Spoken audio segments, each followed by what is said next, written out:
The moment the water rose, the fate of a king's crown began to sink. In a sunlit bathhouse in ancient Syracuse, steam curled into the air and a tired man lowered himself into warm water, only to notice something no one else ever had.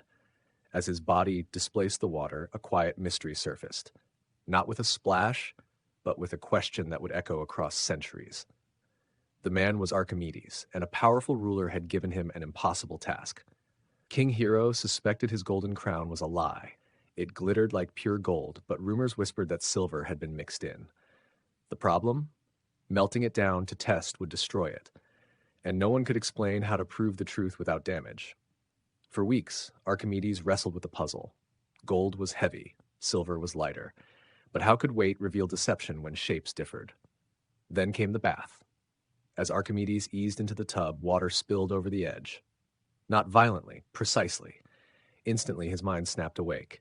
His body hadn't become lighter, yet it felt lighter.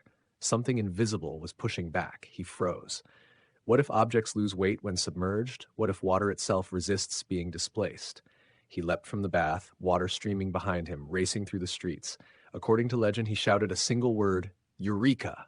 Not because he was excited, but because the universe had finally answered.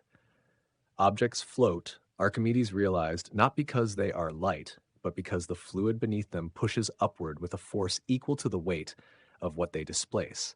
A crown made of pure gold would displace less water than one mixed with silver.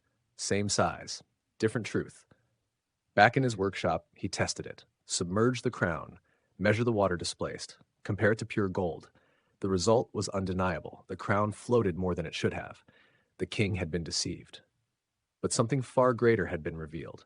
For the first time, humanity understood buoyancy, not as magic, not as divine will, but as a measurable law, a principle that explains why ships float, why ice rises, why humans can swim, and why entire civilizations could now build bigger, safer, bolder machines. A quiet bath became a turning point in science, and it reminds us of something powerful.